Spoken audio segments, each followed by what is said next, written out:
से हम जीवों का कल्याण होता, प्रेमी से बोलना पड़ेगा। और यहाँ गलती हम क्या करते हैं, जब दुख आता है तो भगवान का सुमिरन होता है और सुख में तो भूल जाते हैं। दुख में सुमिरन सब करे, सुख में करे ये न कोई, जो सुख में सुमिरन करे दुख काहे।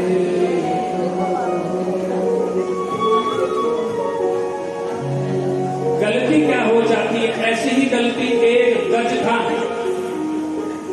गज मैंने हाथी, और एक ग्राहा मैंने मगरमच्छ, समझ लीजिए। सजनों हुआ क्या, इस गज की कितनी पत्नियां हैं? 50। बच्चे कितने हैं? 150। एक खुद हो गया, परिवार कितना? 201 का। प्रेम से बोलो। जब भी जंगल में जाता है, छोटे मोटे जीव जंतुओं को कहता है कि जब भी कोई कष्ट हो मुझे बताना, मुझ में 10,000 हाथियों का बल प्राप्त है। लेकिन आज जैसे ही जंगल की तरफ जा रहे हैं, गलती हो गई, सबको कह रहे हैं मुझे बताना, मुझमें बहुत बल है। लेकिन आगे बढ़ा, सरोवर में नहाना चाहता है, नहाने के लिए सरोवर में तालाब में निकला और स्नान कर रहा है बड़े मस्ती से। उधर क्या पता ग्रहा भी छुपा है। ग्रहा ने पांव पकड़ लिया गंभीरता से। हाथी ने सोचा कोई छोटा मोटा जीव जंतु है, इसको तो मैं किनारे में ठिकाने में लगा ही दूंगा। लेकिन कभी भी शत्रु को, कभी भी दुश्मन को छोटा मत समझिए। प्रेम से बोलो। थोड़े आगे आगे आ जाएंगे तो बहुत बढ़िया।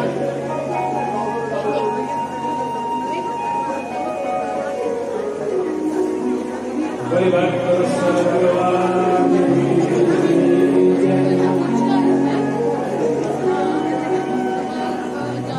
एकदम ग्रहा ने धीरे धीरे धीरे धीरे धीरे धीरे धीरे धीरे खून बह रहा है। शरीर में जो बल था उसका आधा बच गया, उससे भी आधा बच गया तो 10-20% बच गया शरीर का जो बल था हाथी का। अब विचार मन में आया, अब तो मुझे कुछ सहायता लेनी चाहिए। सबसे पहले आदमी को सहायता कहां से मिलती है? प्रेम से बोलो। अपने ही परिवार से।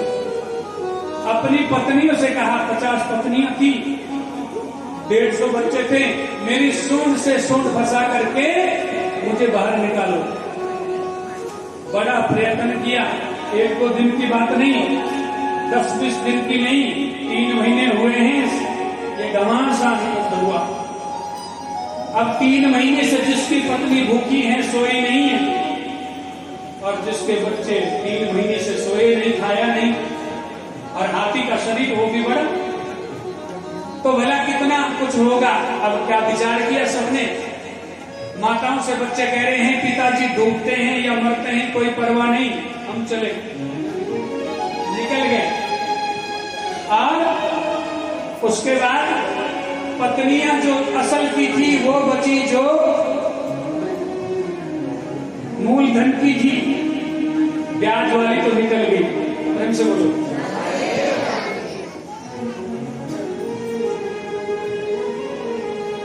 और अब तो बड़ा दुख और बड़ा कष्ट होने लगा गज को। गज ने सोचा जिन बालकों के लिए, जिन बच्चों के लिए मैंने इतनी मेहनत की, इनको पाला पोसा, और इन पत्नियों के लिए तो ना जाने कितने से मैं लड़ा, कितने से। लेकिन आज जब मेरे प्राण संकट में हैं, तो मेरे बच्चे भी और मेरी पत्नियां भी मुझे छोड़ करके जा रही है। ये गज कोई और नहीं है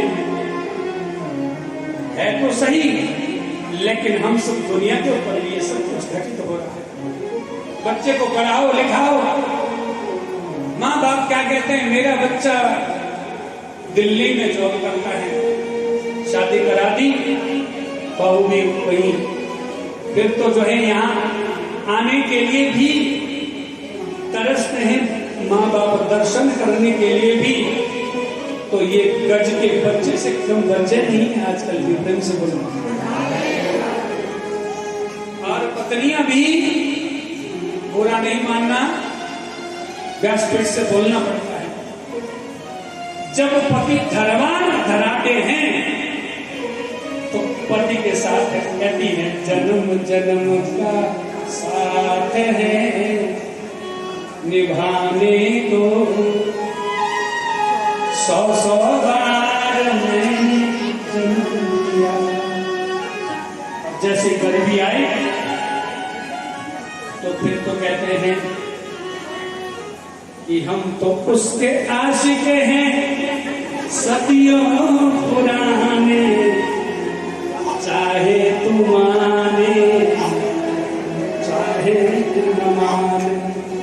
कहते हैं बोलो ये संसार है, जभी तो कहते हैं कि संसार नहीं है रहने को, यहाँ दुख ही दुख है सहने को। एक से बढ़कर के दुनिया में दुख मिला। आज गढ़ाने गज ने सोचा मैं मरने वाला हूं ही, अंतरिक्ष की तरफ देखा, अंत सवेरा मिले ही न। उसका सुमेरन तो हम बहुत देरी में करते हैं। गज ने भी सोचा मैं भी जरा देखूं, नाम किसी का नहीं लिया। भगवान कहते मैं तो अनामी हूं, मुझे तो जाना पड़ेगा। और भगवान उसी समय आए गरुड़ के ऊपर और ग्रह का उद्धार किया, गज को उबार दिया। बोले भक्तवत्सल भगवान की जय।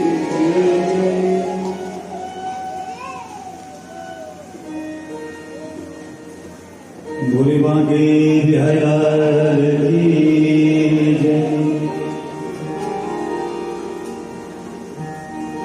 हे गोविंद हे गोपाल हे दया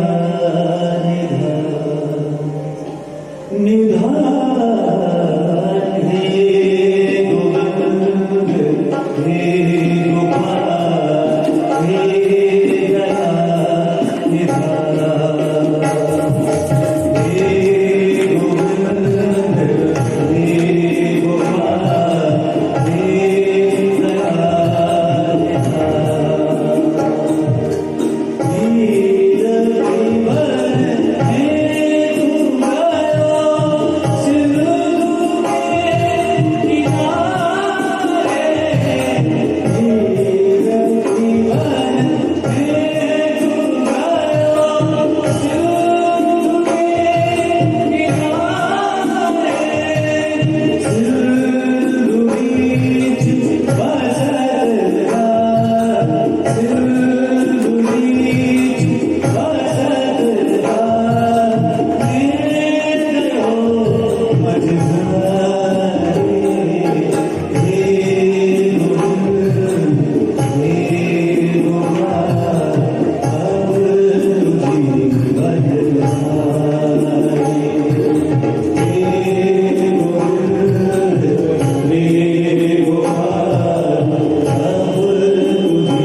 पहले हुआ था। अब परीक्षित ने फिर प्रश्न पूछा। क्या पूछा? प्रभु गुरुदेव, जो हमको कहीं से प्रसाद मिलता है, यदि गलती से भी कहीं उसका अपमान हो जाए तो क्या फल मिलेगा? प्रिंस बोला। सुखदेव जी कहते हैं, राजन, इतना फल मिलता है, इतना फल मिलता है कि इंद्र भी अपने राज्य से, अपने पद से हट जाता है। एक समय की बात है, सज्जनों माताओं, दुर्वासा ऋषि भगवान के श्री धाम में गए। वहां से उनको प्रसादी माला मिली। उसके बाद इंद्रपुरी में गए। इंद्र जी ने दुर्वासा जी को बहुत अच्छा प्रसाद खवाया। उसके फलस्वरूप वही माला उतार करके इंद्र को दे दी। इंद्र ने वही माला, प्रसादी माला जो थी, वो किसको दी? अपने हाथी को पहना दी। हाथी ने पांव के नीचे कुचल दी, जिसका फल क्या मिला? इंद्र को अपने राज्य से हटना पड़ा। सज्जनों, दैत्य तो अब सम्राट बन गए थे। समुद्र का मंथन हुआ, 14 रत्न निकले और चंद्रमा भी निकले। अमृत का कलश लेकर के धनवंतरी ऋषि जी पहुंचे। राहु इत्यादि को पंक्ति में पकड़ा गया। राहु को अपने सिर जो है कटवाना पड़ा, गलती करी थी। सज्जनों, प्रहलाद जी के पुत्र का नाम है बलि। बलि के गुरु कौन है? शुक्राचार्य। गुरु जी के पास पहुंचे। गुरु जी से कहते हैं, गुरुदेव, क्या हम इंद्र लोग पर शासन कर सकते हैं? तो गुरु जी ने 3 बातें बताई। ध्यान से बोलो। पहली बात, बेटा, गाय की सेवा करो। कौन सी गाय? जर्सी। यही बोलेंगे ना आपको? नहीं ना? देसी गाय, छोटी गाय की सेवा करो। उसके बाद गुरुजी की सेवा करो। तीसरे नंबर पर संत की सेवा करो। यदि जिस व्यक्ति के पास ये तीनों सेवा हैं, वो इस समय भी इंद्र के पद से कम नहीं होता। इस जीवन को धारण करके उस व्यक्ति के पास भी सर्वस्व है, जिस व्यक्ति ने तीनों ही चीजों को जीत लिया है। अब गाय की सेवा करने लगे बलि महाराज, बलि राजा। और गाय की सेवा से मिलता क्या है? गाय की सामर्थ्य आपने देखी है, कितनी सामर्थ्य है। एक समय की बात है, गौलोक में लक्ष्मी माता पहुंची। लक्ष्मी माता को देख करके तो बड़े बड़े सम्राट, बड़े बड़े राजा, भगवान नारायण भी उठ खड़े होते हैं। लेकिन गाय माता ने जैसे ही लक्ष्मी मैया को देखा, थोड़ी सी दृष्टि दौड़ाई अपनी मस्ती में। लक्ष्मी मैया पीछे पीछे घूम रही है, गाय माता तो चल रही है ना मस्ती से। अब तो गाय की जो एक स्वामिनी थी, मालकिन थी, उनके झुंड की, उसके पास लक्ष्मी माता पहुंची। मां, मुझे अपने शरीर में कहीं जगह दे दो। लेकिन गाय माता ने सामर्थ्य देखिए, कहा, जाइए लक्ष्मी जी, हमको आप नहीं चाहिए। लक्ष्मी मैया ने सोचा, मेरी तो क्या हो जाएगी, बेइज्जती हो जाएगी। दुनिया मेरे लिए बड़े बड़े संत, महंत, महात्मा, ऋषि गण गोविंद को प्राप्त करते हैं, और जब गोविंद को प्राप्त करते हैं तो मुझे गोविंद के साथ जाना पड़ता है, मुझे भी वो बाध्य करते हैं। लेकिन यहाँ तो एक विडंबना है कि मैं अपने आप बैठना चाहती हूँ, जाना चाहती हूँ, और इनकी सामर्थ्य क्या, इनकी गम्यता क्या कहती है, हमें आपकी कोई आवश्यकता नहीं। लक्ष्मी माता गिर चरणों में पड़ी, चारों खुरों में हाथ लगा करके वंदन करती है, रो रही है। गाय माता को दया आ गई। कहा, बाकी तो सारा शरीर हमारा पुलकित है, हष्ट पुष्ट है, सब जगह में बस हो चुका है देवी देवताओं का। एक जगह बची है, गोमयम बसते लक्ष्मी, बोले आओ हमारे गोबर में वास करो। जब भी पूजा में गोबर का गणेश क्यों बनाते लोग, बोलो?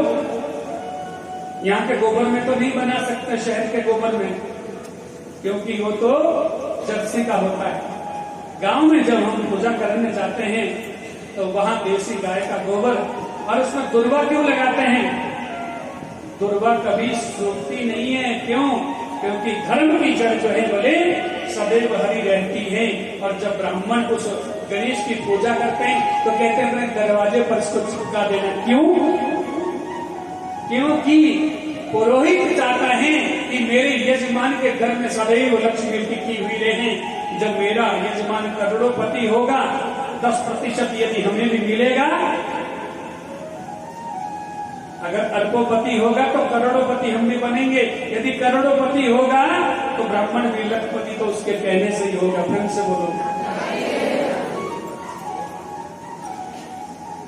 इतनी सामर्थ्य है गाय की सेवा में। जिनके घर में गाय की सेवा, जिनके पास जमीन है, उनको 1-2 देसी गाय जरूर पालनी चाहिए।